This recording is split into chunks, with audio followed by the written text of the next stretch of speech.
The problem isn't Zoom fatigue, it's mourning life as we knew it. There's an unspoken sadness whenever we join a video call. Like so many families, mine is trying to keep things together during the pandemic by scheduling Zoom time. We Zoom to celebrate birthdays and holidays, catch up, and pass the time by playing games and solving puzzles. This is the new normal of socially distancing together. Unfortunately, I've started experiencing what's come to be known as Zoom burnout, or sheer exhaustion after so many video chats. Don't get me wrong, a lockdown world without video calls would be significantly worse, more socially isolating and economically devastating.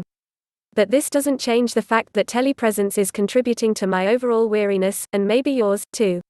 People are struggling to politely opt out, to honor their feelings of burnout without upsetting the people they care about.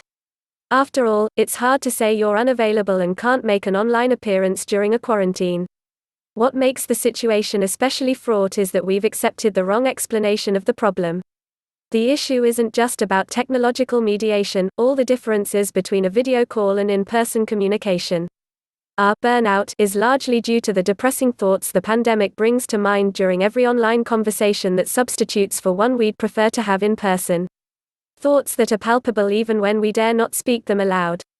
Thoughts that trigger a desire to use physically expressive emotional labor to reassure others and ourselves during these anxious moments. Every video call to someone you wish you could see in person but can't is a memento mori of a world that's been shattered and can't be revived. I don't want to downplay the impact of the technology. Because the medium is the message, the technologies we use to communicate can matter as much as what we're saying. Glitchy calls where images freeze and the audio stops are taxing. But even when stability isn't an issue and folks don't have to repeat themselves, video calls can still wear us out. During face-to-face conversations, you can see yourself only obliquely and catch fleeting glances at body parts, like arms and legs. But when you're talking online, you can see an image of your own face staring back at you. Becoming simultaneously subject and object can make you more self-conscious. That's an energy drain, especially if you're monitoring how engaged you appear. Video chats also can leave you stuck in a single physical position, unable to comfortably break out into side conversations, and visually overwhelmed with strained eyes if you're using gallery view to take in a group.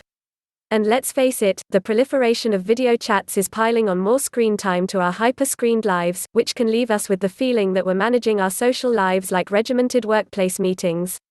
The thing is that if we focus too much on technical issues, we'll be tempted to make a big mistake.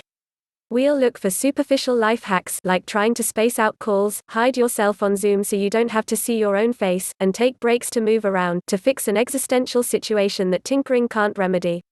A root cause of our collective tiredness is the painful awareness that life can't go back to normal.